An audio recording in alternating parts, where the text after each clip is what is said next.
Baik, perkenalkan nama saya Kevin Irfan Nababan dengan NIM 1412 Di sini saya akan melakukan tugas akhir daripada manajemen koperasi.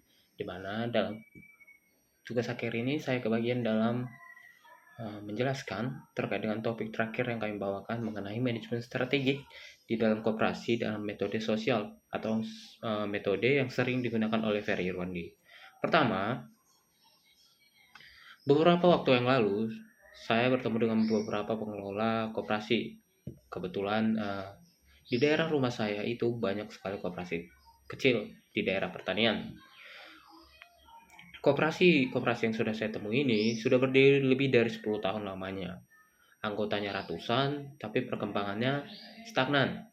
Saat ditanya apa yang menjadi masalah utama, jawabannya sangat sederhana dari beberapa pengurus yang saya tanyakan di sana, yaitu anggota yang jarang aktif atau minimnya partisipasi anggota. Yang kedua, rapat sepi dan tidak dihadiri oleh anggota, dan yang ketiga, koperasi cuma dianggap sebagai tempat untuk pinjam uang, pinjam barang, dan juga pinjam alat peralatan terkait dengan pertanian. Padahal secara administratif kita dapat ketahui bahwa koperasi ini bisa berjalan, laporannya ada, pengurusnya lengkap, dan juga bahkan SHU-nya itu atau surat hasil usaha sisa hasil usaha itu dibagikan, tapi ada satu hal yang hilang, yaitu arah strategi terkait dengan sumber daya manusia yang ada dan bagaimana sumber daya dan strategi itu bisa berpihak kepada keanggotaannya. Oleh karena itu, fenomena ini bukan hanya uh, kita dapat temui dalam koperasi-koperasi saja. Fenomena ini sebenarnya terjadi sering dan sangat mudah untuk kita temui, di mana banyak koperasi yang menjalankan manajemen tapi tidak menjalankan strategi sebagaimana mestinya.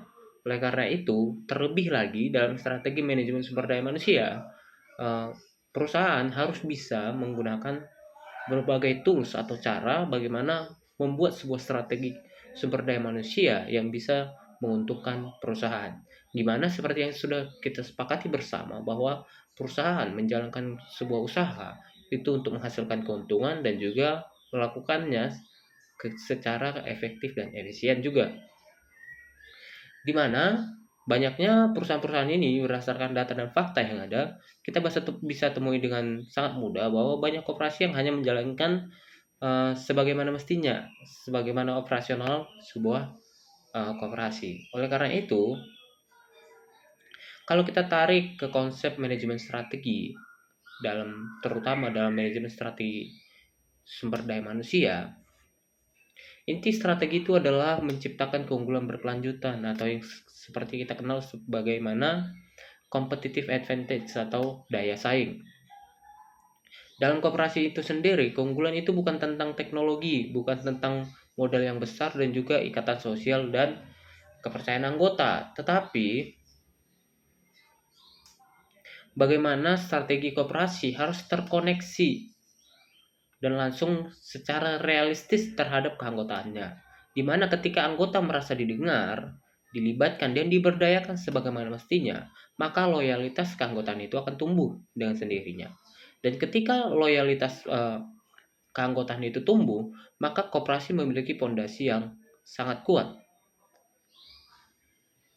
Strategi koperasi gagal bukan karena kurang pintar ataupun kurang berdayanya orang-orang di dalam koperasi, dalam tanda petik, yaitu para pengurusnya, namun karena kurangnya kepekaan sosial antara pengurus dan juga keanggotaannya. Banyak koperasi menyusun rencana strategis, terlebih lagi dalam kondisi sumber daya manusia yang ada, yang bagus di atas kertas namun tidak bisa terimplementasi dengan baik. Mengapa demikian? Karena banyaknya koperasi tidak bisa tumbuh. Koperasi ini harus tumbuh dibersamai dengan bagaimana sumber daya manusianya juga tumbuh. Oleh karena itu, koperasi tidak bisa tumbuh tanpa adanya partisipasi aktif dari sumber daya manusia yang ada, baik itu dari pengurusnya maupun dari para anggotanya. Maka, manajemen strategi koperasi terlebih lagi dalam manajemen sumber daya manusia ini seharusnya dimulai dari pemetaan kebutuhan sosial anggota, bukan dari target keuntungan semata. Seringkali banyak daripada koperasi yang kita temui, koperasi itu hanya profit oriented, atau di mana koperasi hanya mengejar keuntungan, keuntungan, dan keuntungan, sehingga lupa daripada nilai dan semangat utama dari koperasi, yaitu kesejahteraan bersama. Oleh karena itu, ada beberapa hal yang bisa kita bahas dan kita agendakan dalam pembahasan ini, terutama dalam pengelolaan dan sumber daya manusia yang ada di koperasi.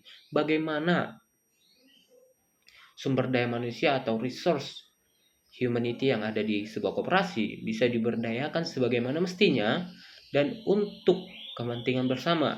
Oleh karena itu, menjadi anggota atau sebagai pusat dari strategi itu ditujukan, pengurus harus bisa menjadikan anggota itu tidak hanya sekadar anggota, tetapi ikut berpartisipasi aktif supaya mereka bisa merasa dilibatkan dan merasa diperlukan, tidak hanya ketika untuk memenuhi daripada syarat-syarat administratif saja. Oleh karena itu, kita dapat mengambil beberapa pelajaran penting atau lesson yang bisa kita terapkan dalam dunia kehidupan kita sehari-hari. Dalam manajemen strategik sumber daya manusia, dalam manajemen koperasi, kita harus bisa menggunakan resource yang ada, baik itu sebagai pengurus maupun sebagai keanggotaan, harus bisa berpartisipasi aktif dan juga bisa saling menguntungkan dan menjalankan koperasi sebagaimana mestinya, sebagaimana pada dasar atau pada semangat awalnya, yaitu semangat kebersamaan dan juga kesejahteraan bersama. Mungkin demikian, terima kasih.